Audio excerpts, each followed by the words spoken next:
வணக்கம். எனக்கு யூடியூப்ல ஒரு வீடியோல ஒரு கமெண்ட் வந்தது. அந்த கமெண்ட் ஒரு கொஸ்டினு. இதான் அந்த கொஸ்டின். ம். "அண்ணா நீங்க 1900 இஎல்ஓ 13 இயர்ஸ்லயே 1915 ரீச் பண்ணீங்களாண்ணா? என்ன என்ன புக்ண்ணா பார்த்தீங்கன்னு சொல்றீங்களாண்ணா?" இதான் அந்த கமெண்ட். இது பார்த்தோனே எனக்கு ஓகே, அவன் 1915 எக்ஸாக்ட் ரேட்டிங் வேற மென்ஷன் பண்ணியிருக்கான். ஸோ ஃபிடே ப்ரொஃபைல்லாம் போய் செக் பண்ணியிருக்கான்னு நினைக்கிறேன். ஓகே, ஸோ இந்த கொஸ்டின் பார்த்ததுக்கப்புறம் இந்த மாதிரி சீரியஸ் கொஸ்டின்ஸ்க்கு வந்து நம்ம வீடியோ மேக் பண்ணலாம் அப்படின்னு தோணுச்சு. ஸோ அதை பற்றி யோசிச்சுட்டு இருந்தேன். ஓகே, இப்போது இந்த தம்பி என்ன கேட்டிருக்க அப்படின்னா, நான் ஒன்லைன் ரீச் பண்ணதுக்கு என்னென்ன புக்கு பார்த்தீங்கன்ற மாதிரி கேட்டிருக்க அப்படி. இதை வந்துட்டு ஓகே, என்னென்ன புக்குன்னு மட்டும் சொல்கிறது வந்து விஷயம் இல்லை. அது அதை தாண்டி நிறைய இம்பார்ட்டன்ஸ் இருந்தது. பிகாஸ் இது வந்து ஒரு ஜேர்னி. இந்த ஃப்ரம் அன்டேட்டட் டு இந்த 1915 இந்த 2013ல் இது ஒரு ஜேர்னி. இந்த ஜேர்னியை வந்து டீட்டெயில்டாக உங்ககிட்ட சொன்னால் இல்லை டீட்டெயில்டாக எக்ஸ்பிளைன் பண்ணால் இது நிறைய பேருக்கு வந்து ஒரு கிளாரிட்டியை கொடுக்கும்னு சொல்லிட்டு எனக்கு தோணுச்சு. வெறுமனே இதை பார்த்துட்டு வந்துட்டேங்கிறத சொல்கிறத தாண்டி ரொம்ப டீட்டெயில்டாக என்னென்ன பண்ணேன், என்ன நடந்ததுன்னு சொல்லிட்டு சொன்னால் அந்த ஜேர்னிலேருந்து உங்களுக்கு நிறைய பிளேயர்ஸ்க்கு வந்து ஒரு கிளாரிட்டி கிடைக்கும்னு நினைக்கிறேன். என்னென்ன பண்ணலான்னு சொல்லிட்டு ஒரு கிளாரிட்டி கிடைக்கும் அப்படின்னு நம்புகிறேன். ஸோ இந்த வீடியோ வந்து ஒரு லாங் ஃபார்மேட்டில் தான் இருக்க போகுது. இதை ஃபுல்லாக பாருங்கள். இந்த வீடியோ யாருக்கெல்லாம் யூஸ்ஃபுல்லாக இருக்கும்னு நான் ஃபீல் பண்ணுறேன் அப்படின்னா, ரேட்டிங் 20க்குள்ளே எங்கேயாவது ரேட்டிங் ஸ்டக் ஆகிருந்தீங்க அப்படின்னா, இல்லை இந்த 20 கிராஸ் பண்ணுறதுக்கு இந்த 14 to 20க்குள்ளே ரேட்டிங்கில் ஸ்டக் ஆகிருக்கீங்க, எப்படி 20 ரேட்டிங் எல்லாம் கிராஸ் பண்ணுறது, அந்த மாதிரி என்ன பண்ணுறதுன்னு தெரில அப்படின்னு இருக்கும்போது உங்களுக்கெல்லாம் இந்த வீடியோ வந்து ஒரு கிளாரிட்டி கொடுக்கலான்னு சொல்லிட்டு நம்புகிறேன். So welcome to my journey. So இந்த ஜேர்னி வந்து it will give you some clarity. So first இந்த ஜேர்னியில் நான் வந்து ரொம்ப இம்பார்ட்டண்ட்டாக சொல்ல வேண்டிய விஷயம் வந்து கோச்சஸ் பற்றி. நான் வெரி ஃபியூ கோச்சஸ் கூட ஒர்க் பண்ணியிருக்கேன் என்னோட கெரியரில். இது வந்து அந்த 2013 அப்போ தான் நான் வந்து அந்த 1915 கிராஸ் பண்ணேன். ஸோ அதனால் அப்போது இது வரைக்கும் நான் இந்த வீடியோவில் சொல்ல போகிறது எல்லாமே இந்த 2013க்குள்ளே. நான் 2009ல் ஸ்டார்ட் பண்ணேன். அதுலேருந்து 2013க்குள்ளே என்னென்னலாம் என்னோட ஜேர்னியில் இருந்ததுன்னு பற்றி தான் இங்கே சொல்ல போகிறேன். ஸோ என்னோட கோச்சஸ் அப்படின்னு பார்க்கும்போது ஃபஸ்ட்டு எனக்கு பீஸ் மூவ்மெண்ட்ஸ் வந்து சொல்லிக் கொடுத்தது எங்கள் அப்பா. ஸோ எங்கள் அப்பா தான் பீசஸ் மூவ்ஸ்லாம் சொல்லி கொடுத்தாங்க. அப்புறம் வீட்டிலலாம் நாங்கள் கேம்ஸ் ஆடுறது உண்டு. அப்புறம் எங்கள் அப்பா ஸ்கூலில் பசங்கள்லாம் செஸ் ஆடுவாங்க. ஸோ அவங்க கூடயும் கேம்ஸ் ஆடுறதுலாம் உண்டு. அதுக்கப்புறம் என்னுடைய அப்பாவை தாண்டி அடுத்து கோச்சாக ஃபஸ்ட்டு வந்தது வந்து அன்சர் பாட்சா சார். எப்போதுமே சார் சொல்லிக்கிட்டே இருப்பார், "நீ எவ்வளோ பெரிய பிளேயர் ஆனாலும் உனக்கு பிளேயர் சொல்லி நான் தான் போட்டது" அப்படின்னு சொல்லிகிட்டே இருப்பார். ஸோ அதை அதை நான் இன்னும் மறக்கவே இல்லை. ஸோ அன்சர் பாட்சா சார் வந்து ஃபஸ்ட்டு கோச்சு எனக்கு. நான் 2009ல் செஸ் கற்றுக்கிட்டேன். செஸ் கற்றுக்கிட்ட உடனே வந்து ரேட்டிங் டோர்னமெண்ட்ஸ்லாம் நான் ஃபஸ்ட்டு ஆடல. ஃபஸ்ட்டு நிறையா district level tournament, state level tournaments தான் நிறையா ஆடினேன் சாரோட கைடன்ஸில் இருக்கும்போது. சார் வந்து ஒரு 6 to 8 மந்த்ஸ் தான் சார்கிட்ட நான் வந்து செஸ் கற்றுக்கிட்டேன். சார் வந்து தஞ்சாவூர்லேருந்து வேறு ஊருக்கு மூவ் ஆகுற மாதிரி வந்துச்சு. மூவ் ஆகிறதுனால அதுக்கப்புறம் கண்டினியூ பண்ண முடியல. ஸோ அதுக்கப்புறம் எனக்கு ஒரு 1 இயருக்கு வரைக்கும் பெருசாக கோச்சிங் யாரும் கிடைக்கல. அப்போது அதுக்குள்ளே நான் வந்து ரேட்டிங் டோர்னமெண்ட்ஸ்லாம் போய் ரேட்டிங் வாங்கிட்டேன். அதுக்கப்புறம் என்னோட கெரியரில் இம்பார்ட்டண்ட்டான செஸ்ஸில் வந்து ரொம்ப இம்பார்ட்டண்ட்டான இன்ஃப்ளூயன்ஸ் வந்து பார்த்தோன்னா, international master TN Parameswaran sir. அவங்கக்கிட்ட ஒரு 2010 மாதிரி கற்றுக்க ஸ்டார்ட் பண்ணேன். கொஞ்சம் ரேட்டிங் வாங்கின டைமில் நினைக்கிறேன், இல்லைனா ரேட்டிங் வாங்குறதுக்கு கொஞ்சம் முன்னாடி நினைக்கிறேன். ஸோ அதுலேருந்து ரொம்ப நாள் சார்கிட்ட நான் வந்து செஸ் கற்றுக்கிட்டேன். It's a very blessed. இந்த மாதிரி கோச்சஸ் எனக்கு கிடச்சதில் I am very blessed. And I learn a lot from TNP சார்கிட்டேருந்து. நிறைய விஸ்டம்ஸ், நாலேஜ்லாம் எனக்கு கிடச்சிருந்ததுன்னு சொல்லிட்டு நினைக்கும் போது I am very blessed. So இப்போது ஃபஸ்ட்டு எடுத்தோடனே நான் ஏன் கோச்சஸை பற்றி பேசுகிறேன் அப்படின்னா, என்னோட செஸ் கெரியர்லேயே வந்து பார்த்தீங்கன்னா ரொம்ப வெரி ஃபியூ கோச்சஸ் தான். இது வந்து 2013 வரைக்கும் சொல்கிறேன். அந்த பீரியடில் எடுத்துக்கிட்டதுனால அந்த டைம்லேயே பார்த்தீங்கன்னா எனக்கு 2 கோச்சஸ் தான் போயிருந்தது. இப்போது இப்போ இருக்க பிளேயர்ஸ் அண்ட் பேரண்ட்ஸ் வந்து என்ன பண்ணுறாங்க அப்படின்னா, ஒரு மாதம் 2 மாதம் ஒரு கோச்சஸ்கிட்ட போகிறாங்க. அதுக்கப்புறம் ரிசல்ட் வரலன்னு சொல்லிட்டு டக்குன்னு வேற கோச்சஸ்கிட்ட மாறுறாங்க. அப்புறம் அந்த கோச் கிட்ட வந்து ஒரு 1 or 2 months ஒர்க் பண்ணுறாங்க. அப்புறம் அங்கேயும் ரிசல்ட் வரலன்னு சொல்லிட்டு உடனே வேற கோச் மாறுறாங்க. ஸோ இவங்க கான்செப்டா என்ன எப்படி இருக்காங்க அப்படின்னா, எப்படி யோசிக்கிறாங்க அப்படின்னா, 1 மாதம் 2 மாதம் போறாங்க, ரிசல்ட் வரலன்னொடனே டக்குன்னு கோச் சரியில்லை அப்படின்னு சொல்லிட்டு கோச் மாற்ற ஆரம்பிச்சிடுறாங்க. இந்த மாதிரி நிறைய கோச்சஸ் கிட்ட மாறி மாறி மாறி போயிட்டு இருப்பாங்க. ஃபியூ இயர்ஸும் போயிடும். ஃபியூ இயர்ஸ் போனதுக்கு அப்புறம் தான் அவங்க ரியலைஸே பண்ணுவாங்க, கோச்சஸ் கிட்ட பிரச்சனை இல்லை, நம்ம பசங்கள்கிட்ட தான் பிரச்சனை இருக்கு அப்படிங்கிற மாதிரி. ஏன்னா எல்லா கோச்சஸுமே வந்து நல்ல கோச்சாக தான் இருப்பாங்க. ஒரு எக்ஸ்பீரியன்ஸ் கோச்சாக இருந்தால் ஆப்வியஸ்லி அவங்களுக்கு நல்ல கோச்சஸ் தான் இருப்பாங்க. ஸோ அதனால நீங்கள் கோச்சுக்கிட்ட ஜாயின் பண்ணுறதுக்கு முன்னாடி நிறைய யோசிக்கலாம். ஒன்ஸு ஜாயின் பண்ணதுக்கப்புறம் அவங்கள ட்ரஸ்ட் பண்ணி விட்டுறணும் ஃபுல்லாக. அவங்க ஒன்ஸ் ஜாயின் பண்ணதுக்கப்புறம் உங்களுக்கு வந்து அந்த கொஸ்டின்ஸோ இதுவோ இருக்கக்கூடாது. ஃபுல்லாக கம்ப்ளீட்டாக ட்ரஸ்ட் பண்ணி விட்டுறணும். ஸோ அப்படி இருக்கும்போது கண்டிப்பாக அந்த ஒர்க் அவுட் ஆகும் கோச்சிங்கு. ஏன்னா நிறைய கோச்சஸ் மாறிக்கிட்டு இருக்கிறது வந்து இட்ஸ் நாட் குட். ஸோ கோச்சுக்கிட்ட வந்து நீங்கள் லாங் டைம் இருக்கும்போது உங்களுக்கு வந்து ஒரு பெட்டர் ரிசல்ட்ஸ் கிடைக்கும். ஸோ அதனால தான் நான் ஃபஸ்ட்டு எடுத்தோடனே இந்த கோச்சோட இம்பார்ட்டன்ஸ் பற்றி சொல்கிறேன். பிகாஸ் என்னோட கெரியரில் ரொம்ப கம்மியான கோச்சஸ் கூட தான் நான் ஒர்க் பண்ணியிருக்கேன். வெரி ரொம்ப டாப் பிளேயர்ஸை நீங்கள் எடுத்து பார்த்தாலும் அவங்களும் வந்து நிறைய கோச்சஸ் வந்து இருக்காது. ஃபியூ கோச்சஸ் கூட தான் ரொம்ப நாள் ட்ராவல் பண்ணியிருப்பாங்க. ஸோ அப்போ வந்து அந்த கோச்சிங் ரோல், கோச்சஸோட ரோல் வந்து ரொம்ப இம்பார்ட்டன்ட். அதை வந்து நம்ம அடிக்கடி சேஞ்ச் பண்ணிட்டே இருக்கக்கூடாது. ஸோ என்னோட கேஸில் வந்து பார்த்தோம் அப்படின்னா, டிஎன்பி சார்கிட்ட வந்துட்டு நான் ரொம்ப ரெகுலராக கிளாஸஸ் போக முடியல அப்படின்னாலும் மந்த்லி ஃபியூ செஷன்ஸ் நான் போவேன். அது வந்து நிறையா விஸ்டமாக தான் இருக்கும். சாரோட எக்ஸ்பீரியன்ஸாக இருக்கட்டும், அவரோட ஸ்டோரிஸ் சொல்லுவார், அவர் டோர்னமெண்ட்ஸ் கேம்ஸ் பற்றி சொல்லுவார், நிறைய ஆனந்த் சாரை பற்றி சொல்லுவார், அப்புறம் என்னோட கேம்ஸ் அனலைஸ் பண்ணுறதா இருக்கட்டும், அது எல்லாமே வந்து இட்ஸ் அ விஸ்டம். ஃபஸ்ட்டு நான் எப்படி ரேட்டிங் வாங்கினேன் சொல்கிறேன். இது என்னோட ஃபிடே ப்ரொஃபைல். அப்படியே ஃபிடே ப்ரொஃபைல கீழே வந்தோம் அப்படின்னா 2010 ஜூலையில் எனக்கு 1308 ரேட்டிங் ஓப்பன் ஆகிருக்கு. 17 கேம்ஸ் போட்டிருக்கு. அப்போ வந்து ஓகே, இப்போ இருக்கிற செஸ்ஸோட சுச்சுவேஷனும் அப்போ இருந்த செஸ்ஸோடைய செனாரியோவும் வேற. ஸோ அதனால நான் என்னென்னலாம் மாறி இருக்குன்னு அப்படியே சைட் பை சைடாக உங்களுக்கு சொல்லிக்கிட்டே வரேன், என்னென்ன சேஞ்சஸ்லாம் இருக்குது அப்படின்னு மாதிரி. ஸோ அந்த டைமில் வந்து பார்த்தீங்கன்னா ஸ்டார்டிங் ரேட்டிங் வந்து 1200 இருந்தது. அப்புறம் கொஞ்சம் லேட்டராக வந்து 1000 வரைக்கும் கொண்டு போனாங்க. இப்போ திரும்பி வந்து 1400 ஸ்டார்டிங் ரேட்டிங்காக இருக்குது. ஸோ நான் ஸ்டார்ட் பண்ணும்போது 1200. நான் அதுக்கு முன்னாடி உள்ள பிளேயர்ஸ்லாம் சொல்லி கேள்விப்பட்டிருக்கிறது என்னன்னா, ஸ்டார்டிங்கே 2000 இருந்தது, 1800 இருந்தது, அதுக்கு முன்னாடி 2200 இருந்தது, அந்த மாதிரிலாம் இருந்தது. ஸோ இந்த கொஞ்சம் கொஞ்சமாக ரேட்டிங்கோட ஓப்பனிங் பாயிண்டை வந்து கம்மி பண்ணிகிட்டே வர்றதுனால நிறைய பேர்னால ரேட்டிங் ஓப்பன் பண்ண முடிஞ்சது. ஸோ இந்த 1200 இருந்தது நான் ஓப்பன் பண்ணும்போது 1308 ஓப்பன் பண்ணியிருக்கேன். இதிலே வந்து நம்ம இன்னும் டீட்டெயில்டாக பார்த்தோம் அப்படின்னா, எஸ், எந்த டோர்னமெண்ட்டில் டேட்டா படி இந்த ஃபீல்டில் இருக்கிற டேட்டா படி பார்த்தோம் அப்படின்னா, அப்போது வந்து ரேட்டட் பிளேஸ்ட்டை ஃபஸ்ட்டு பாயிண்ட் எடுத்தால் தான் அந்த அக்கௌண்ட் ஓப்பனிங்கே ஸ்டார்ட் ஆகும். ஸோ ஃபஸ்ட்டு 1 or 2 டோர்னமெண்ட்ஸில் வந்து நான் ரேட்டிங் பிளேஸ்ட் எதுவும் பாயிண்ட்ஸ் எடுக்கல. ஸோ நான் ஃபஸ்ட்டு இதில் இருக்க டேட்டா படி பார்த்தோம் அப்படின்னா, இது வந்து KCF tournament, King Chess Foundation Jagadish sir நடத்தின டோர்னமெண்ட்டு. இதில் வந்து ஒரு 1/2 பாயிண்ட் எடுத்திருக்கேன். ராஜகோபாலன் அப்படிங்கிற ஒரு பிளேயரு. இவங்க வந்து ஹர்ஷவர்தன் ஜிபி அவங்களோட சித்தப்பான்னு நினைக்கிறேன். அதுக்கப்புறம் சென்னை ஓப்பன். சென்னை ஓப்பனில் ஒரு 2 ட்ரா பண்ணியிருக்கேன்.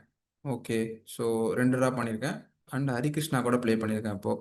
எஸ், ஹரி கூட நான் நிறைய விளையாடிருக்கேன் சின்ன வயசுலேருந்து.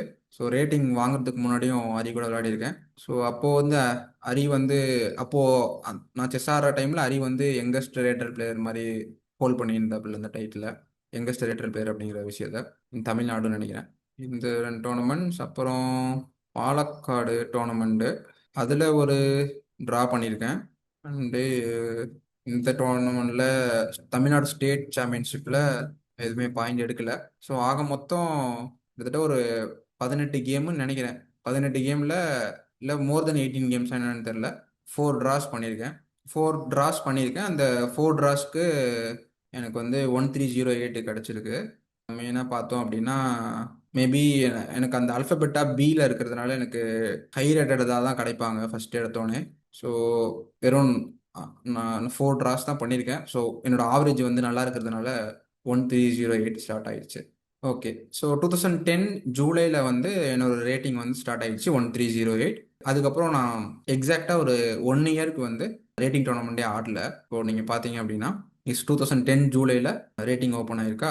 அதுக்கப்புறம் பார்த்தீங்கன்னா 0 கேம்ஸ் 0 கேம்ஸ். அதுலேருந்து பார்த்தீங்கன்னா 2011 ஜூலைல மட்டும்தான் நெக்ஸ்ட் லிஸ்ட்டில் அப்டேட் ஆயிருக்கு. அண்டு இன்னொரு விஷயம் நீங்கள் பார்த்தீங்க அப்படின்னா அப்போ வந்து 2 மந்த்ஸுக்கு ஒன்ஸ் தான் வந்து லிஸ்ட் அப்டேட் ஆகிட்டு இருந்தது. இப்போ பார்த்தீங்கன்னா ஜூலை, ஆகஸ்ட் இல்லை, செப்டம்பர் தான் இருக்கு, அக்டோபர் இல்லை, நவம்பர் தான் இருக்கு, டிசம்பர் இல்லை, ஜனவரி தான் இருக்கு. ஸோ 2 மந்த்ஸுக்கு ஒன்ஸ் தான் லிஸ்ட்டு வந்து அப்டேட் ஆகிட்டு இருந்திருக்கு. ஸோ எங்கேருந்து மாறி இருக்குன்னு நம்ம பார்த்தோம் அப்படின்னா இந்த 2012 ஜூலைல தான் சேஞ்ச் ஆகிருக்கு. 2012 ஜூலை, அப்புறம் ஆகஸ்ட்லேயே வந்திருக்கு, ஆகஸ்ட்ல வந்திருக்கு, செப்டம்பர் வந்திருக்கு, அக்டோபர் வந்திருக்கு. ஸோ அதுக்கப்புறம் 2012 ஜூலைலேருந்து எவ்ரி மந்த்து மாற்றிருக்காங்க லிஸ்ட்டை. ஓகே. ஸோ இந்த 2010 ஜூலைல இருந்து 2011 ஜூலைல வரைக்கும் நான் வந்து ரேட்டிங் டோர்னமெண்ட்டே ஆடல. அப்போ நான் என்ன பண்ணுறேன் அப்படின்னு பார்த்தோம்னா அந்த டைமில் வந்துட்டு எஸ் நான் ரேட்டிங் வந்து பெருசாக ரொம்ப பெரிய கைடன்ஸ் எல்லாம் எதுவுமே இல்லாமல் ஐ மீன் ப்ராப்பராக என்ன பண்ணணும்னு தெரியாமல் பாட்ட ஒரு டோர்னமெண்ட்ஸ் போய் ஆடினோம்.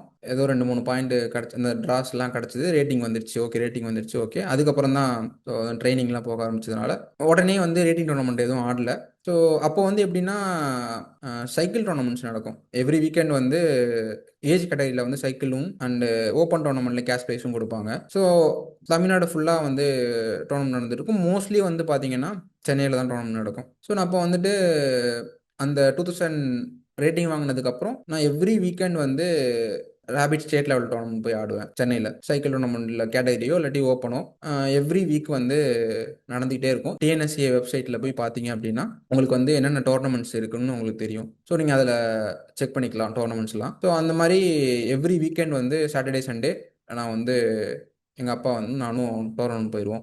ஏஜ் கேட்டகரி டோர்னமெண்ட்டோ ஓப்பன் டோர்னமெண்ட்டுக்கோ எங்கெல்லாம் நடக்குதோ மோஸ்ட்லி சென்னை தான் நடந்திருக்கு. ஸோ நான் இங்கேருந்து பட்டுக்கோட்டையிலேருந்து ட்ராவல் பண்ணி ஒரு 8 ஹவர்ஸ் ட்ராவல் பண்ணுற மாதிரி இருக்கும். ட்ராவல் பண்ணி நாங்கள் டோர்னமெண்ட் ஆடுவோம். ஸோ அதை தவிர இங்கே சில டோர்னமெண்ட்ஸ் நடக்கும். எங்கள் ஊர் சைடில் பட்டுக்கோட்டையில் பெருசு டோர்னமெண்ட்ஸ் கிடையாது. ப்ளஸ் தஞ்சாவூரில் கொஞ்சம் ரேராக நடக்கும். அதுக்கப்புறம் திருவாரூர் டிஸ்ட்ரிக்டில் வந்து நடக்கும். அதனால் இந்த இந்த 1 இயர் ஃபுல்லாகவே வந்துட்டு ஸ்டேட் லெவல் டோர்னமெண்ட்ஸ் நிறையா எவ்ரி வீக்கெண்ட் போய் ஆடிக்கிட்டே இருந்தேன். ஸோ அது ஒரு இம்பார்ட்டன்ட். அந்த 1 இயர் ஃபுல்லாக அந்த கேம்ஸ் விளையாடிக்கிட்டே இருந்தது வந்து ஒரு இம்பார்ட்டன்ட். ஸோ அதனால் அந்த 1 இயர் ஃபுல்லாக நான் நிறையா state level tournaments, rapid tournaments நிறையா ஆடினேன். Classical rating ஆடல. நிறையா கேம்ஸ் வந்து என்னால் வந்து ஸ்டேட் லெவல் டோர்னமெண்ட்டில் ஆட முடிஞ்சதுனால நிறையா கற்றுக்க முடிஞ்சது. Rating K factor, K value, yeah. இப்போ இருக்கிற கே வேல்யூ வந்து ரூல்ஸ் வேற, அப்போ இருந்த கே வேல்யூ ரூல்ஸ் வேற. நான் உங்களுக்கு காட்டுறேன். இப்போ வந்து கே ஃபேக்டரோட கே வேல்யூவோட சிஸ்டம் என்ன அப்படின்னா இப்போ வந்து கே வந்து வேல்யூ வந்து 40.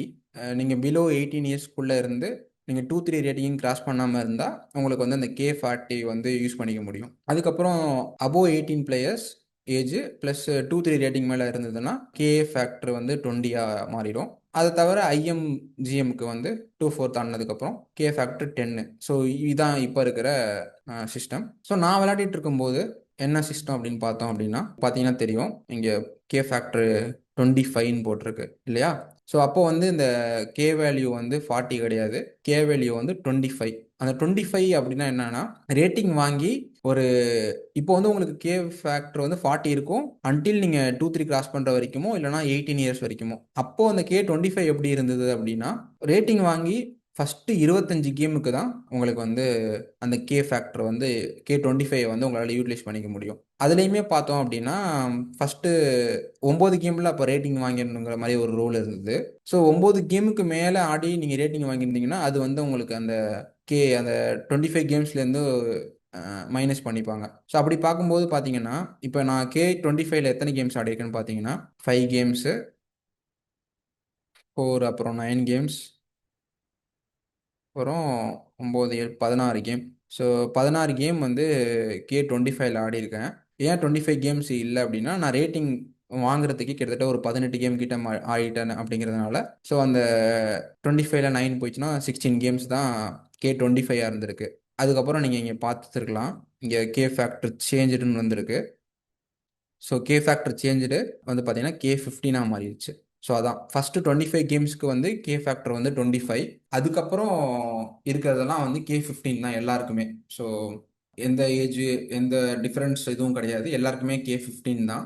ஐஎம்ஜிஎம்ஸ்க்கு வந்து K10 இருந்தது. அப்போ வந்து இந்த லிஸ்ட்டு வந்து 2 மந்த்ஸுக்கு ஒன்ஸ் அப்டேட் பண்ணுறதுனால, ஸோ 2 மந்த்ஸில் நம்ம ஆடுற டோர்னமெண்ட்ஸ் வந்து கவுண்ட் ஆகும்.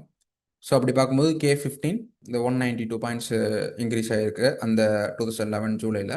1308லேருந்து டைரெக்டாக 1500 33 கேம்ஸ். ஸோ நான் வந்து உங்களுக்கு கே வேல்யூவில் என்னென்ன சேஞ்சஸ் இருந்தது அப்போக்கும் இப்போக்கும் இருக்கிற டிஃப்ரென்ஸ் சொல்லிட்டேன். அடுத்து ரேட்டிங் ஸ்டார்ட் பண்ணதுலேருந்து அந்த 1915 வரைக்கும் அந்த டைமில் ஆடின classical rating tournaments, classical rating games அதோட கவுண்டு இப்போ நீங்கள் பார்த்தீங்கன்னா இந்த இடத்துல பார்த்தீங்கன்னா லைக் இப்போ இருக்கா 33, 19, 25, 12, 44 கேம்ஸ்லாம் ஆடிருக்கேன் அந்த 2 மந்த்ஸில்.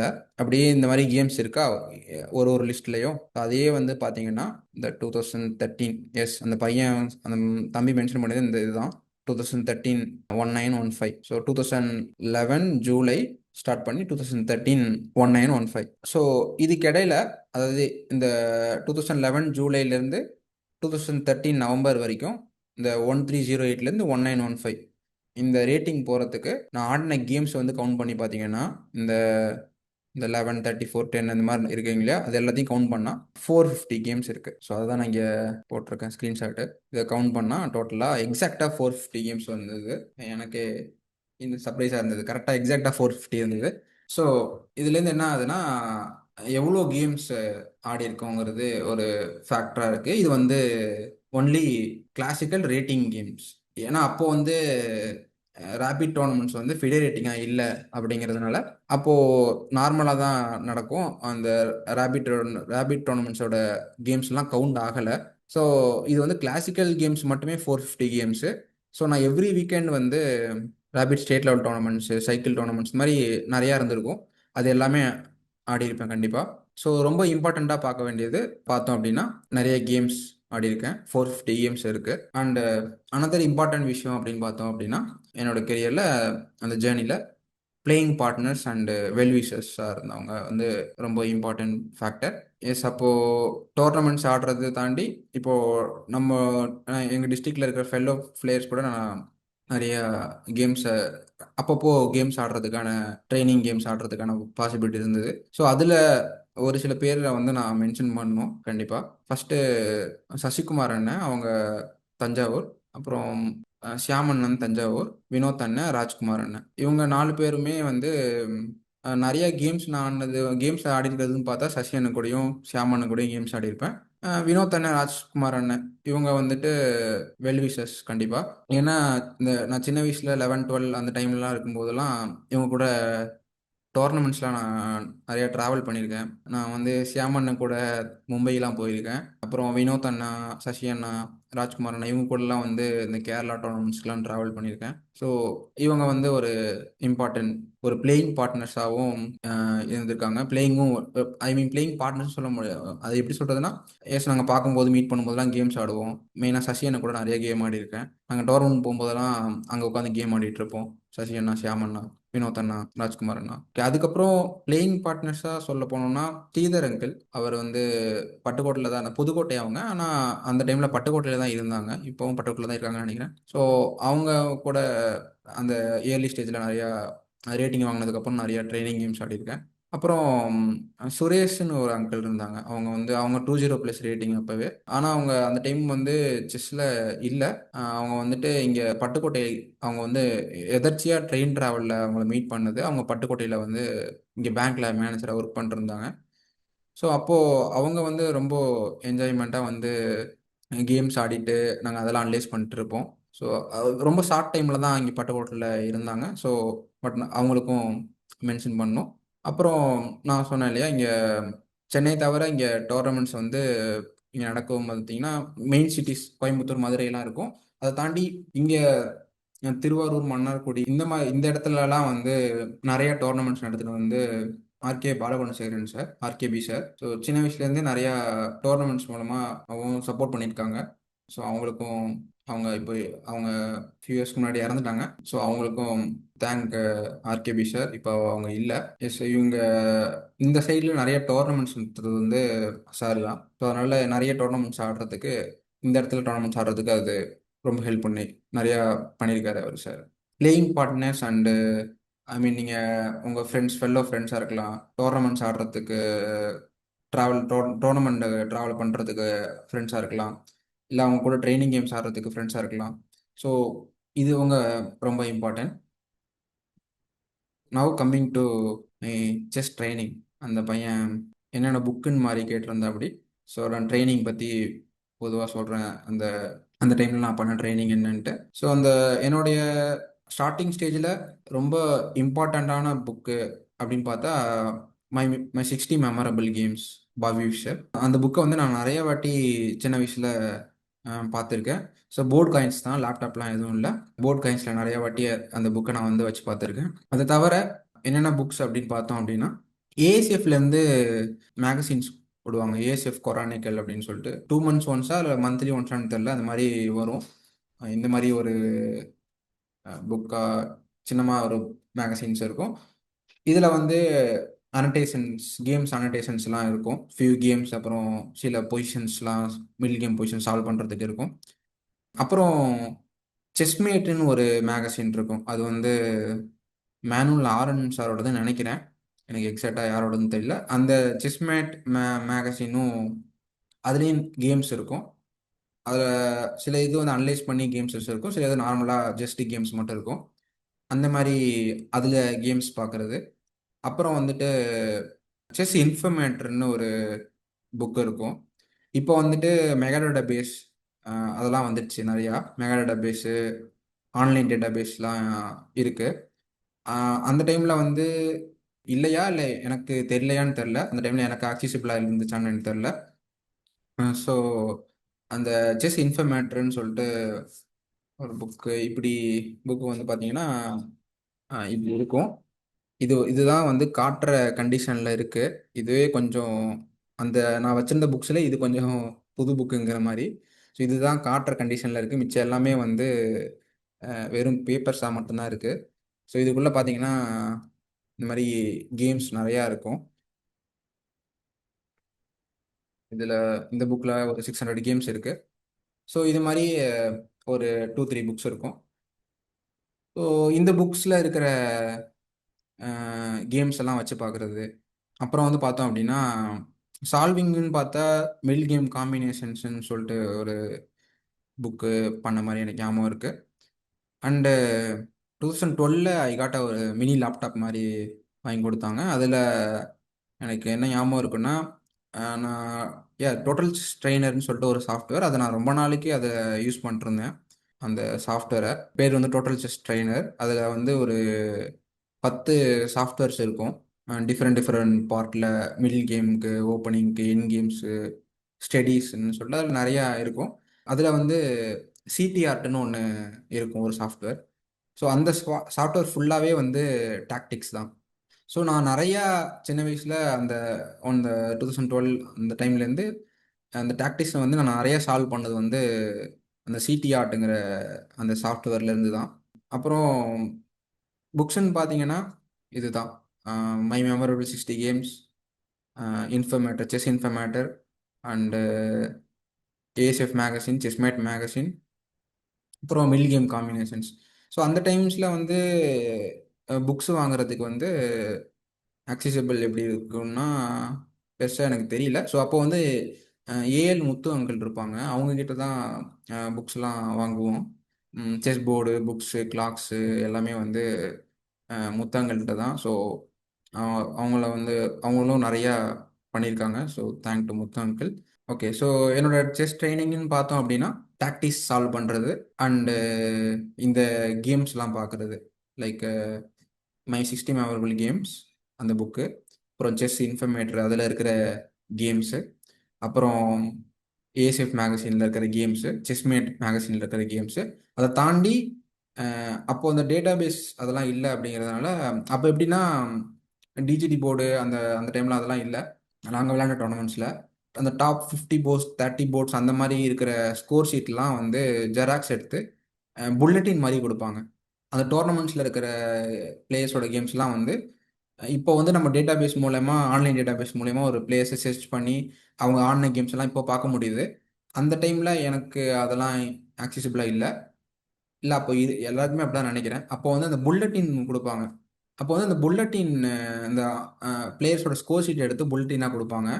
ஸோ அதில் வந்து நிறையா கேம்ஸ் இருக்கும். அந்த கேம்ஸை பார்க்குறது. ஸோ இது பேசிக்காகவே பார்த்தீங்க அப்படின்னா ஃபுல்லாக வித் செஸ் போர்ட் சால்விங், இந்த மில்லியம்ஸ் காம்பினேஷன் டாக்டிக்ஸ் சால்வ் பண்ணுறது, அப்புறம் கேம்ஸை வச்சு பார்க்குறது.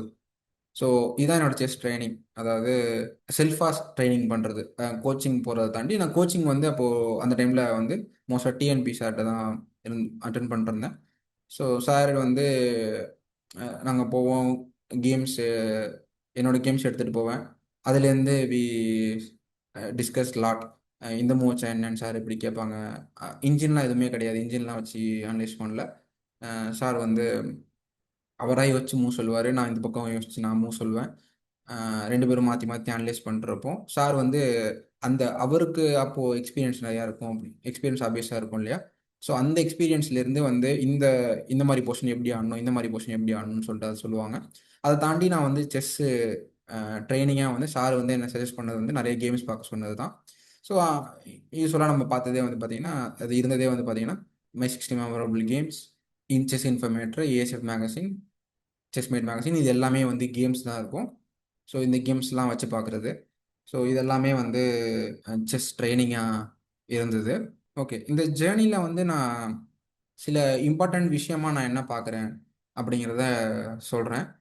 இந்த ஜேர்னியில் என்னுடைய சக்ஸஸ்ன்னு சொல்கிறதா இல்லை இந்த க்ரோத்துன்னு சொல்லலாம். ஓகே, இந்த ஜேர்னியில் என்னோட க்ரோத்துக்கு வந்து ஒரு சில விஷயங்கள் வந்து நான் என்னென்ன விஷயங்கள் எனக்கு வந்து ஹெல்ப் பண்ணதாகவும் அது உங்களுக்கு எப்படி ஹெல்ப் பண்ணுங்கிற மாதிரியும் நான் வந்து சொல்ல ட்ரை பண்ணுறேன்.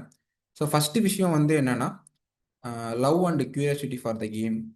அதாவது அந்த கேம் வந்து எந்த அளவுக்கு பிடிக்குங்கிறது தான் ரொம்ப இம்பார்ட்டன்ட். இந்த இந்த ரேட்டிங், ட்ராஃபிஸ், ப்ரைஸஸ் இதெல்லாம் தாண்டி உங்களுக்கு வந்து செஸ் எவ்வளோ பிடிக்கும் அப்படிங்கிறது தான் ரொம்ப இம்பார்ட்டண்ட்டாக நான் பார்க்குறேன். என்னோட இதுலேயும் நான் அப்படி தான் பார்க்குறேன்.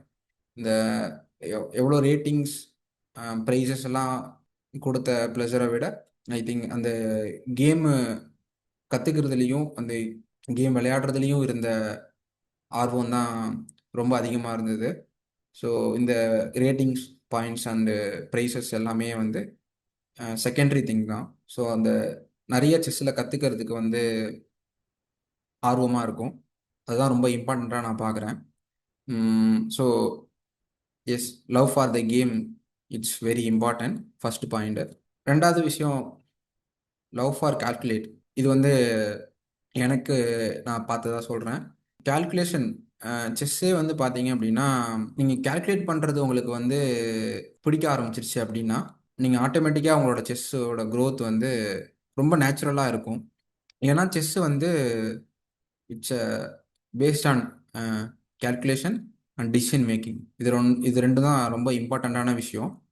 அண்டு எனக்கு செஸ் எதனால் பிடிக்கும் அப்படின்னு பார்த்தீங்கன்னா, இப்போது ஸ்கூல் படிக்கும்போது நம்ம டெக்ஸ்ட் புக் படிப்போம். இப்போ நம்ம எக்ஸாம் போனோன்னா அதில் கொஸ்டின்ஸ் இருக்கும். அந்த கொஸ்டின்ஸ்க்கு வந்து நம்ம அந்த டெக்ஸ்ட் புக்கில் இருக்கிற ஆன்சரை வந்து நம்ம எழுதணும். நம்மளா ஓனாக யோசிச்செல்லாம் எழுத முடியாது. பட் ஆனால் செஸ் கேமில் பார்த்தோம் அப்படின்னா நம்மளுக்கு கிரியேட் ஆகிற ப்ராப்ளமை வந்து நம்ம ஓனாக திங்க் பண்ணி சால்வ் பண்ண முடியும். ஸோ அந்த சால்விங்கை நீங்கள் எப்படி பண்ணுவீங்க அப்படின்னா by calculating moves. So calculation தான் ரொம்ப பேஸ்மெண்ட். செஸ்ஸு வந்து அந்த பொசிஷனலாக ஆடுறது அதுக்கப்புறம் வரும். ஃபஸ்ட்டு இனிஷியல் பாயிண்ட்டாக எப்படி இருக்கும் நம்ம செஸ்ஸை வந்து எது பியூட்டியாக இருக்கும்னா அந்த மூவ்ஸ் கால்குலேட் பண்ணுறது தான். ஸோ ஆனால் இப்போ இருக்கிற பிளேயர்ஸ்ட்டை வந்துட்டு கால்குலேட் பண்ணுறதுக்கு கஷ்டப்படுறது மாதிரி நான் பார்க்குறேன். ஏன்னா நான் ஃபியூ ஸ்டூடெண்ட்ஸ் கூட ஒர்க் பண்ணியிருக்கேன் அப்படிங்கிறதுனால அந்த கால்குலேஷன் பண்ணுறதுக்கு வந்து இப்போது டிஃபிகல்ட்டாக அவங்க ஃபீல் பண்ணுற மாதிரி எனக்கு தெரியுது, கஷ்டப்படுற மாதிரி இருக்குது. நான் வந்து கால்குலேஷன் வந்து ஈஸியோ கஷ்டமோ அப்படின்லாம் சொல்லலை. எனக்கு செஸ்ஸுனா அது கால்குலேஷன் அப்படிங்கிற மாதிரி தான் இருக்கும்.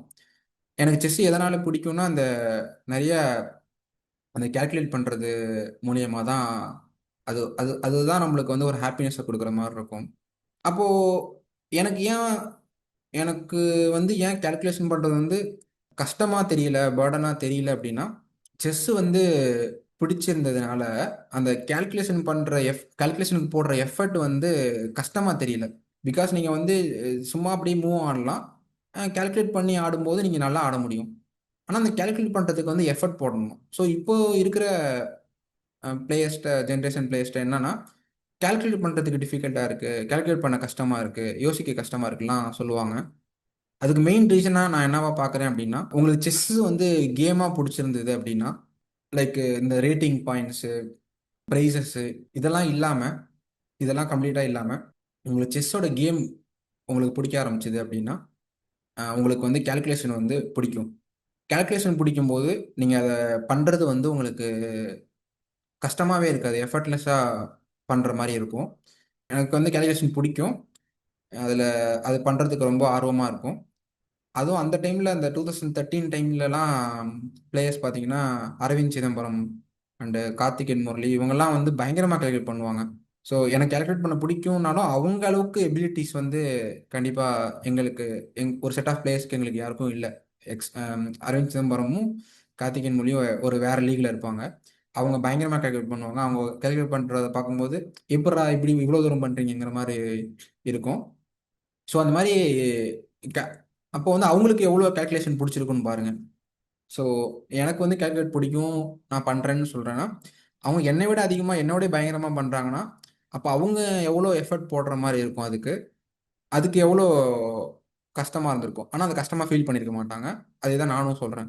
ஸோ உங்களுக்கு அந்த கால்குலேஷன் பண்ணுறது பிடிக்கும் அப்படிங்கிற உங்களுக்கு பிடிச்ச விஷயத்த நீங்கள் பண்ணும்போது, அதில் எஃபர்ட் போடும்போது, உங்களுக்கு அது வந்து கஷ்டமாக இருக்காது. ஸோ ஃபஸ்ட்டு விஷயம் வந்து உங்களுக்கு செஸ்ஸே பிடிச்சிருக்கணும். இந்த rating, results, winning, losing, trophies, prizes இதெல்லாம் தாண்டி இதெல்லாம் தள்ளி வச்சுட்டு உங்களுக்கு செஸ்ஸு கேமாக பிடிச்சிருக்கணும். இந்த செஸ்ஸு கேமே உங்களுக்கு பிடிக்கும்போது உங்களுக்கு கால்குலேஷன் பண்ணுறதே பிடிச்சி போயிடும். அப்படி கால்குலேஷன் பண்ணுறது பிடிச்சி போகும்போது உங்களுக்கு கால்குலேட் பண்ணுறதுங்கிறது ஒரு சுமையாக இல்லாமல் ஒரு சுகமாக இருக்கலாம், ஒரு ஹாப்பினஸாக இருக்கும் அது வந்து. So try to love the game and being involved.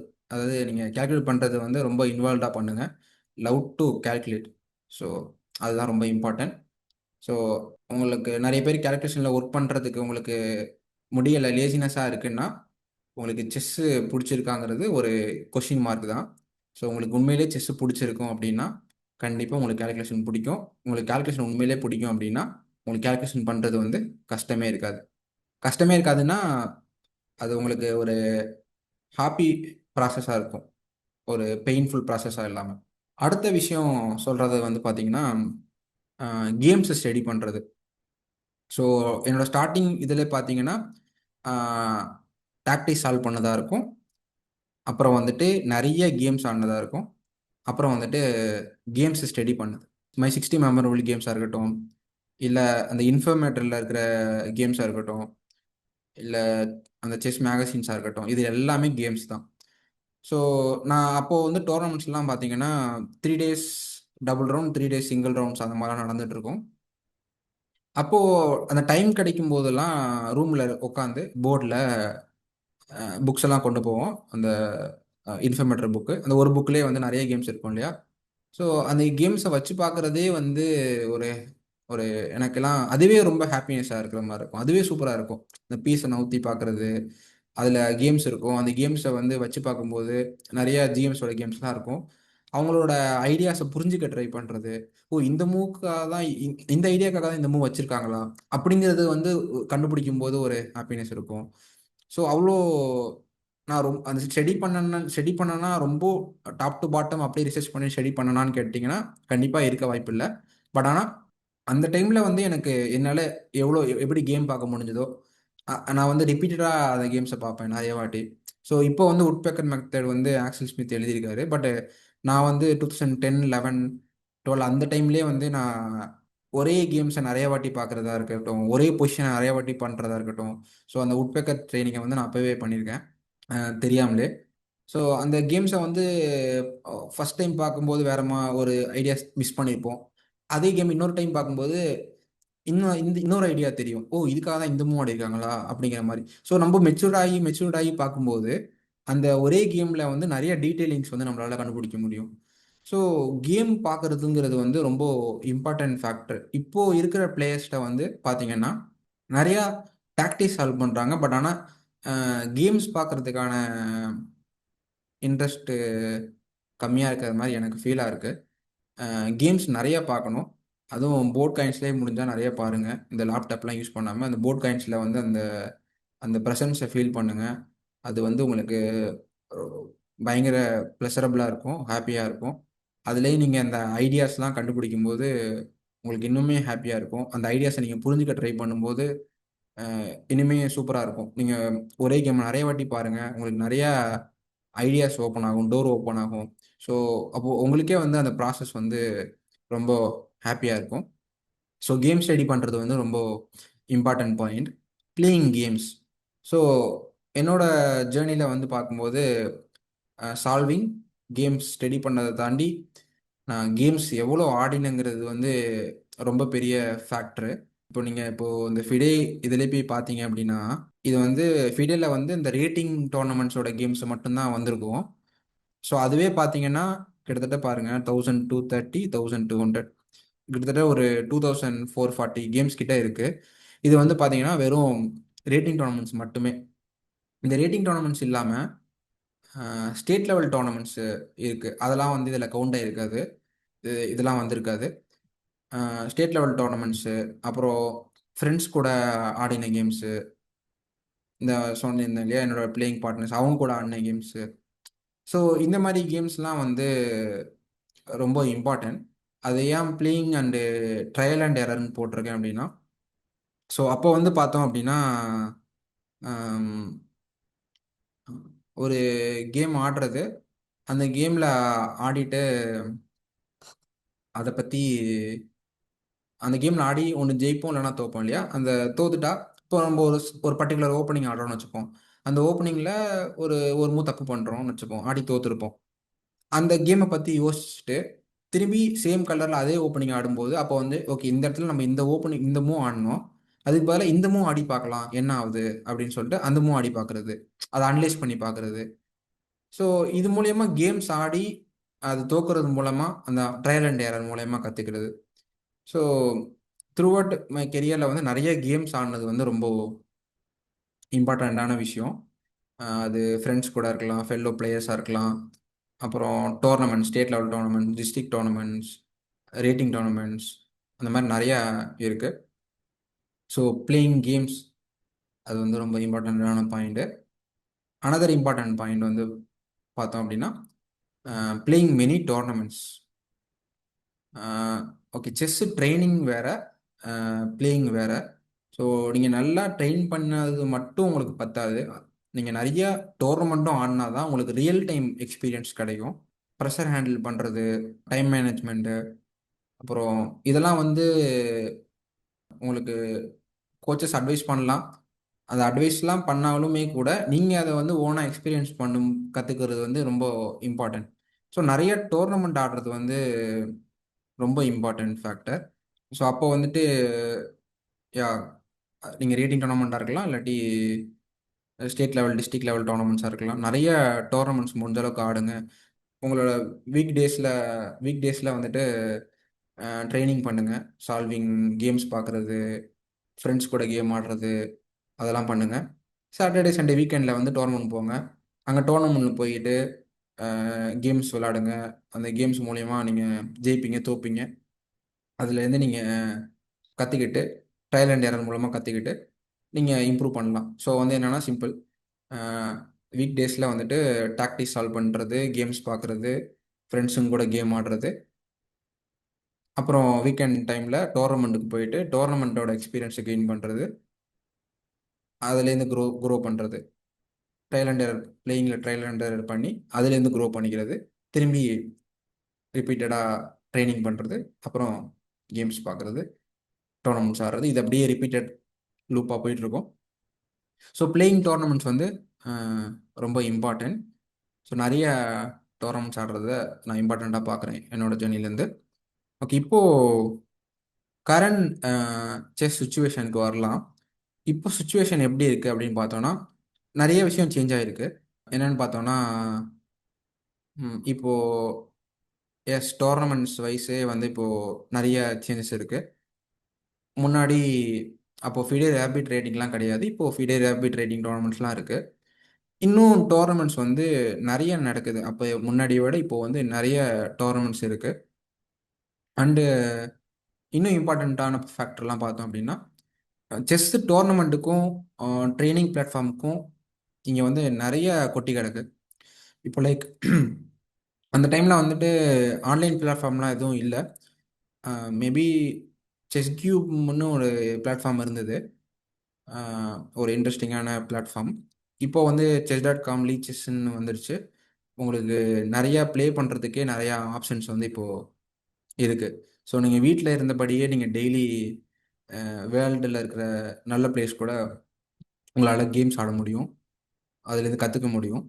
So அந்த ட்ரைனிங் கேம்ஸ் ஆடுறதுக்கான பாசிபிலிட்டிஸ் வந்து இப்போது ரொம்ப அதிகமாக இருக்குது.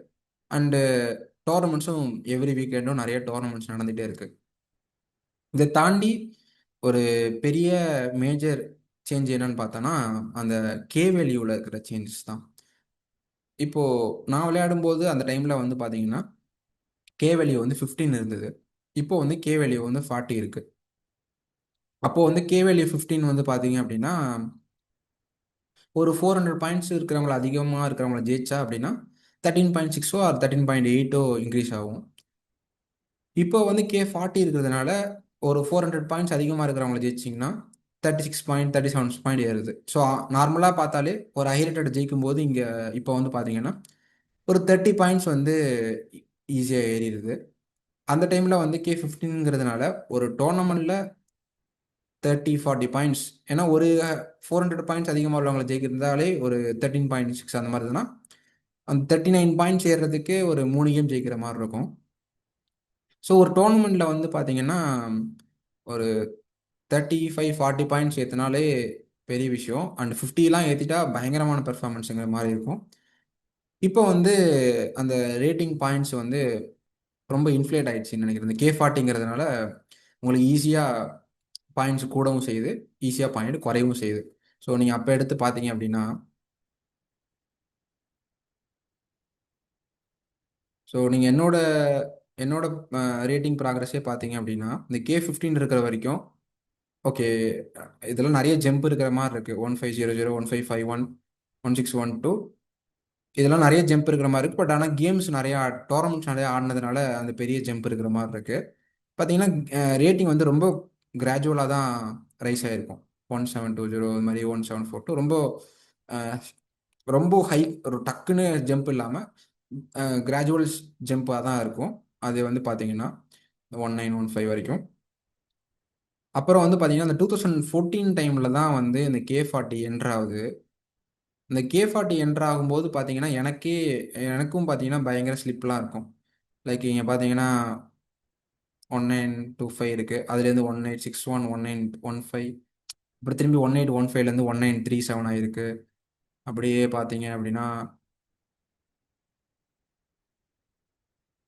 அப்படியே பார்த்தோம் அப்படின்னா 1937லேருந்து திரும்பி அப்படியே 1937லேருந்து பார்த்தீங்கன்னா 1821 ஆயிருக்கு, திரும்பி 21லேருந்து 20 ஆயிருக்கு, 19 ஆயிருக்கு. ஸோ திரும்பி 2021.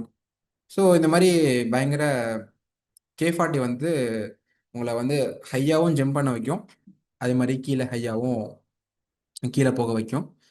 ஸோ இதுதான் வந்து ஒரு பெரிய சேஞ்சஸாக இப்போ இருக்குது.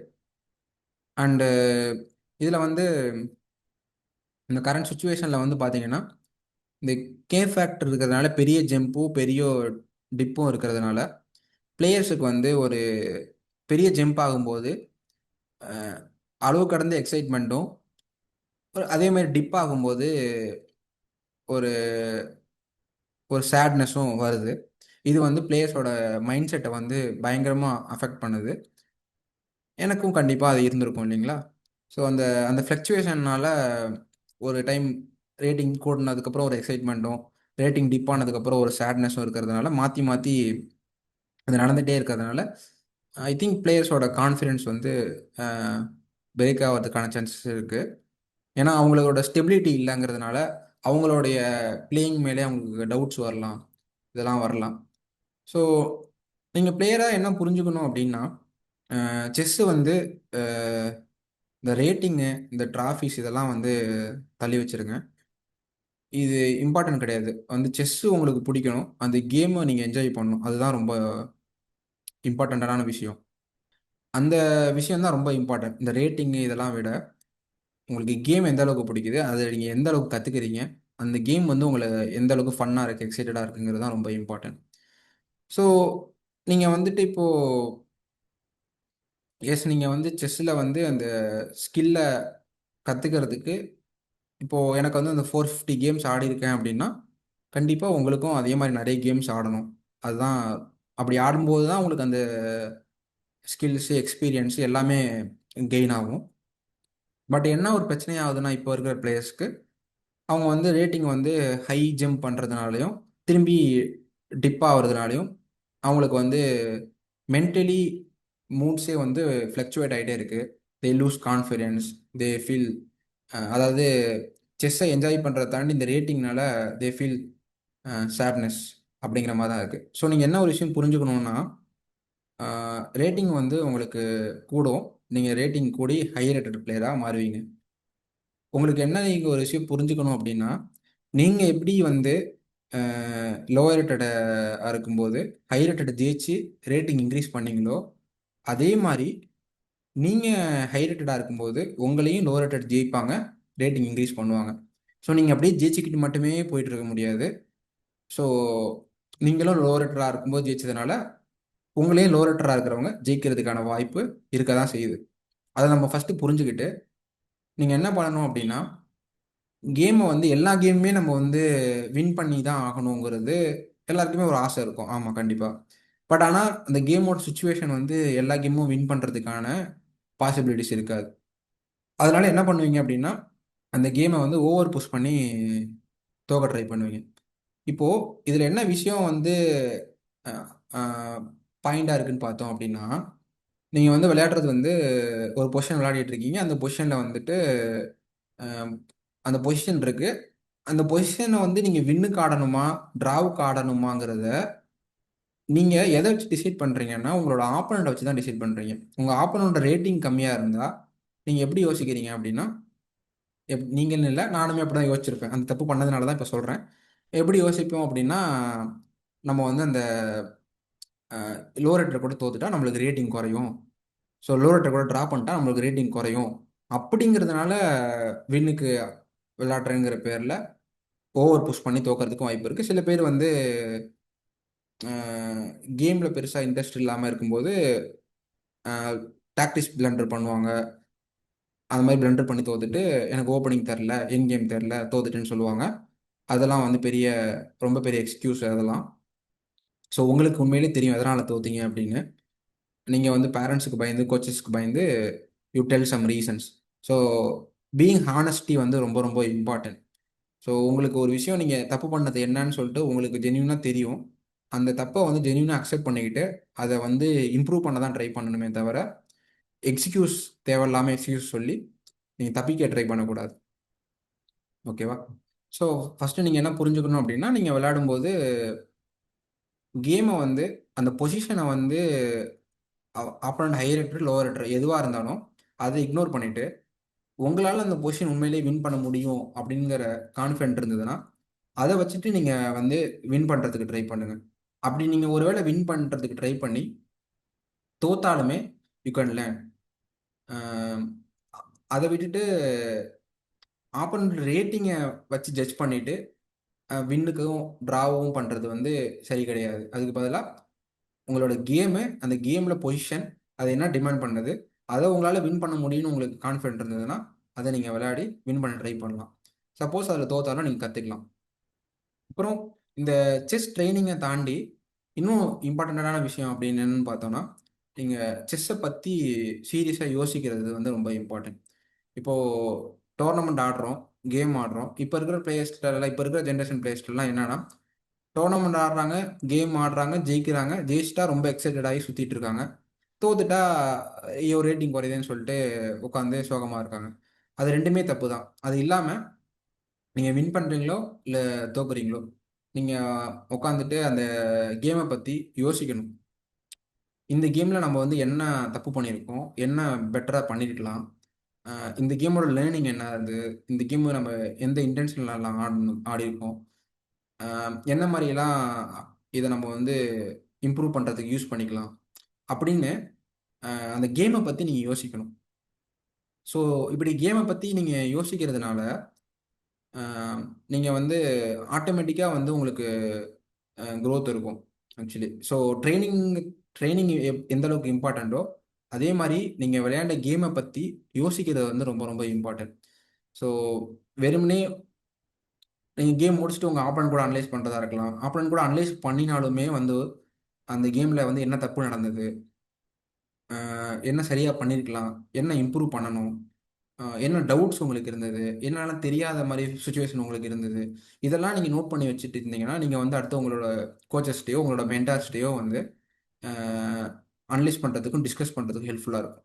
ஸோ நீங்க உங்களோட தாட் ப்ராசஸும் கோ த்ரூ பண்ணிட்டு, அதுக்கப்புறம் நீங்க உங்களோட கோச்சஸ்ட்ட போயிட்டு அவங்களோட இன்புட் எடுத்துக்கிட்டீங்கன்னா, உங்களுக்கு இன்னுமே இம்ப்ரூவ்க்கான சான்சஸ் நெறையா இருக்கும். ஸோ அதனால நீங்க எந்த அளவுக்கு ட்ரெய்னிங் பண்றீங்களோ, அந்த அளவுக்கு நீங்க விளையாடுறத பத்தி யோசிக்கிறதும் ரொம்ப இம்பார்ட்டன்ட். ஸோ செஸ்ஸ பத்தி திங்க் பண்றது ரொம்ப இம்பார்ட்டன்ட். அ கேம் விளையாடுறது மட்டும் இல்லாம, அந்த கேம பத்தி யோசிக்கிறது, அனலைஸ் பண்றது, ஓனா பண்றது. ஸோ இப்போ வந்து உங்களுக்கு ஆன்லைன்ல நெறையா கேம்ஸ் பாசிபிலிட்டீஸ் வந்துடுச்சு. சும்மா இந்த புல்லட்டு, பிளிட்ஸ் மட்டுமே ஆடாம, கொஞ்சம் லாங் ஃபார்மேட் கேம்ஸ் ஆடி, அத நீங்க வந்து அனலைஸ் பண்ணி பாருங்க. அத ரிவ்யூ பண்ணுங்க. இப்போ அதுவே இப்போ சிசர்காமே வந்து உங்களுக்கு மிஸ்டேக்ஸ்லாம் சொல்ற மாரி லெவலுக்குலாம் கொண்டு வந்துட்டாங்க. ஸோ நீங்க ஜஸ்ட் அத மட்டுமே பிலீவ் பண்ணணும்னு இல்ல. நீங்களும் வந்து யோசிச்சு பாருங்க. என்ன தப்பு பண்ணியிருக்கோம்? என்ன இம்ப்ரூவ் பண்ணணும்? அப்படின்னு சொல்லிட்டு ஒரு ஒரு கேமுமே விளையாடி, அத வந்து நீங்க வந்து ரிவ்யூ பண்ணிட்டு, மென்டலா ரிவ்யூ பண்ணிட்டு, அப்புறம் உங்களோட கோச்சஸ் கிட்ட, மென்டார் கிட்ட வந்துட்டு நீங்க அனலைஸ் பண்ணும்போது, you will get a lot of insight. நீங்களே ஆல்ரெடி யோசிக்கும்போது, you will get a lot of points. அத வந்து உங்களோட சீனியர் பிளேயரோ, இல்லாட்டி மென்டரோ, கோச் கிட்டயோ நீங்க வந்து டிஸ்கஸ் பண்ணும்போது, அவங்களோட இன்புட்ஸும் வந்து உங்களுக்கு ரொம்ப பெரிய அளவுல ஹெல்ப்ஃபுல்லா இருக்கும். ஸோ இந்த லெவல் இந்த இப்போ கரண்ட் சிச்சுவேஷன்ல வந்து உங்களுக்கு எல்லாமே இருக்கு. Tournaments, training platform, coaching, materials இந்த மாரி நெறையா இருக்கு. புக்ஸுன்னு சொல்லிட்டு எக்கச்சக்கமா இருக்கு.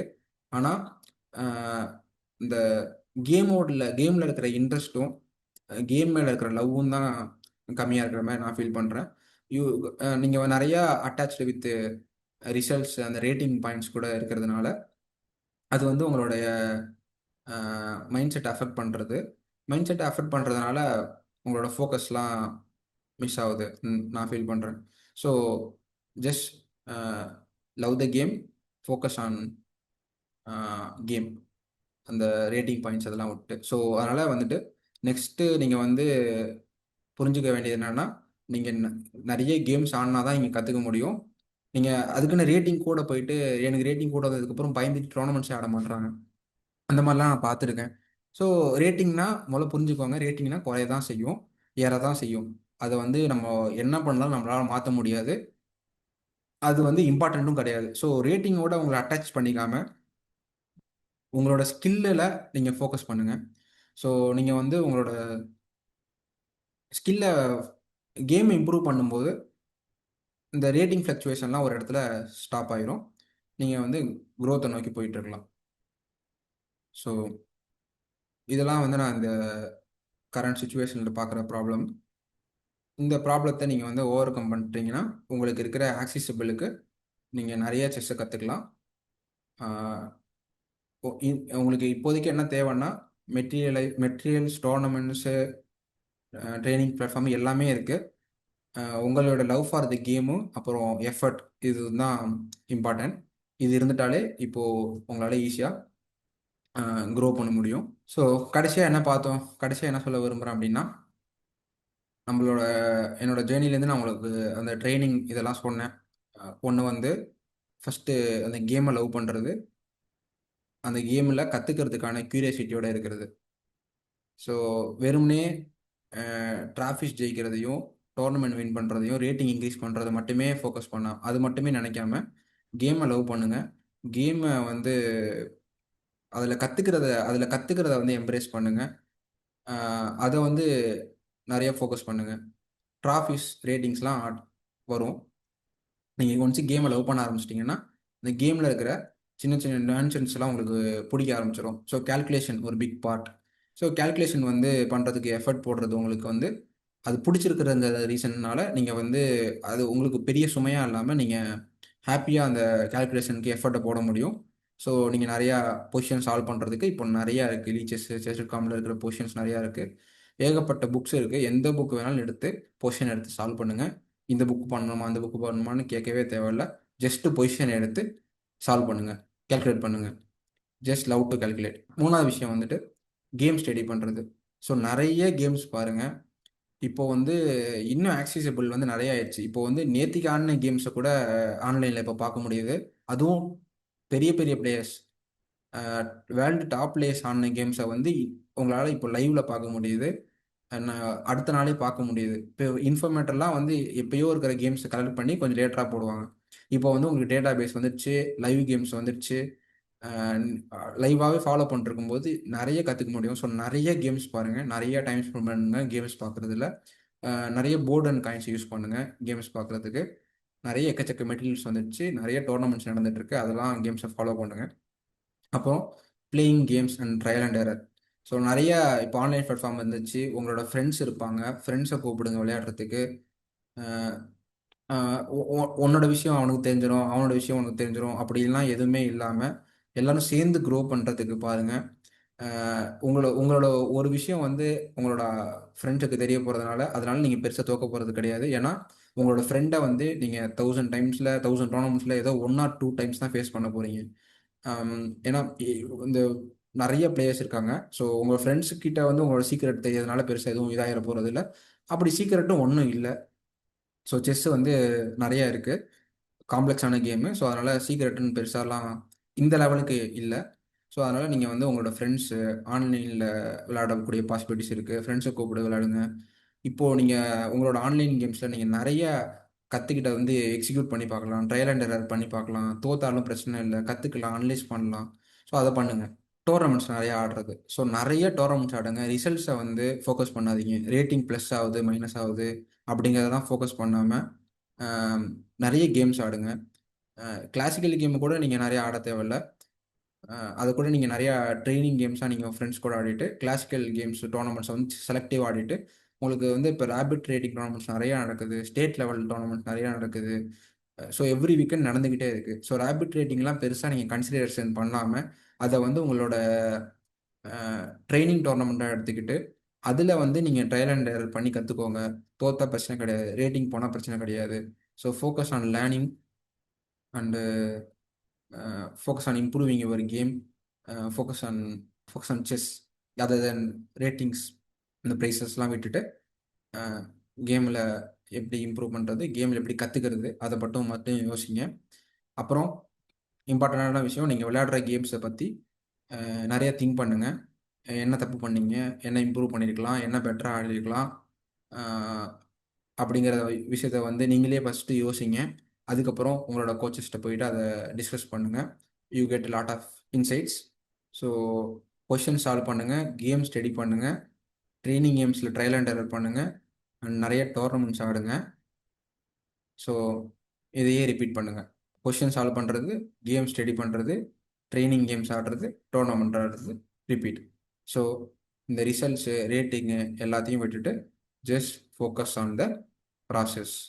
இந்த ப்ராசஸை ஃபோக்கஸ் பண்ணுங்கள், அந்த ப்ராசஸை ஃபாலோ பண்ணுங்கள். உங்களோட க்ரோத் வந்து ஆட்டோமேட்டிக்காக இருக்கும். ரேட்டிங் ஸ்டக்கெல்லாம் வந்து அதை பற்றிலாம் ஒரி பண்ணிக்காமல் just focus on the process. Solve பண்ணுறது, கேம்ஸ் பார்க்குறது, ட்ரைனிங் கேம்ஸ் ஆடுறது, டோர்னமெண்ட்ஸ் ஆடுறது, அந்த கேம்ஸை பற்றி யோசிக்கிறது, இதை மட்டும் பண்ணிக்கிட்டு இந்த ப்ராசஸ் மட்டும் ஃபாலோ பண்ணுங்கள். மற்ற இது எல்லாத்தையும் விட்டுருங்க. இதை பண்ணிகிட்டு இருக்கும்போது ஆட்டோமேட்டிக்காக உங்களோட ரேட்டிங் வந்து இம்ப்ரூவ் ஆகும். ஸோ இந்த பர்டிகுலர் பிலோ 2.0 லெவல் வரைக்கும் டோர்னமெண்ட்டை நீங்கள் நிறைய ஆடலாம். இந்த 2-0 அபோவ் லெவல் போனதுக்கப்புறம் தான் நீங்கள் வந்து ரொம்ப செலக்டிவான டோர்னமெண்ட்ஸ் ஆடணும். செலக்டிவாக சூஸ் பண்ணி ஆடுற மாதிரி இருக்கும். ஸோ இந்த பிலோ 2-0 லெவலில் இருக்கும்போது நீங்கள் நிறைய டோர்னமெண்ட்ஸ் ஆடுங்க. இந்த மெயினாக இந்த ரேட்டிங் ஃப்ளக்சுவேஷன்லாம் மறந்துட்டு follow the process, focus on the process, growth will come. So okay. So இந்த ஒரு லாங் வீடியோ இது. ஐ திங்க் இது ஃபுல்லாக பார்த்துட்டு இருந்தீங்கன்னா இது வந்து உங்களுக்கு ரொம்ப யூஸ்ஃபுல்லாக இருக்கும்னு நினைக்கிறேன். இது வந்து உங்களுக்கு ஒரு கிளாரிட்டியை கொடுத்துருக்கும்னு நான் நம்புகிறேன். இந்த வீடியோவில் எப்படி இருந்ததுன்னு சொல்லிட்டு நீங்கள் எனக்கு கமெண்ட்ஸில் சொல்லுங்கள். இன்னமும் உங்களுக்கு ஏதாவது கொஸ்டின்ஸ்லாம் இருந்ததுன்னா நீங்கள் தாராளமாக கமெண்ட்ஸில் வந்து சொல்லுங்கள். நான் வந்து அதை எடுத்து நான் ட்ரை டு டீட்டெயில் வீடியோவாக நான் பண்ண ட்ரை பண்ணுறேன். என்னால் முடிஞ்ச அளவுக்கு என்னால் பெஸ்ட்டாக என்ன முடியுமோ அதை நான் பண்ணுறேன். ஸோ இந்த வீடியோவிலேருந்து, இந்த ஜேர்னி வீடியோவிலேருந்து, இந்த என்னோட இன்சைட்லேருந்து நான் சொன்ன விஷயம் வந்து உங்களுக்கு கிளாரிட்டி கொடுக்கும்னு நம்புகிறேன். அப்படி கிளாரிட்டி கொடுத்தது அப்படின்னா கமெண்டில் மென்ஷன் பண்ணுங்கள். உங்களோட கேள்விகளை தாராளமாக கேளுங்க. இந்த வீடியோ பிடிச்சிருந்தா லைக் பண்ணுங்கள், ஃப்ரெண்ட்ஸுக்கு ஷேர் பண்ணுங்கள், நம்ம சேனலை சப்ஸ்கிரைப் பண்ணுங்கள். நெக்ஸ்ட் வீடியோவில் பார்க்கலாம். பாய் பாய்.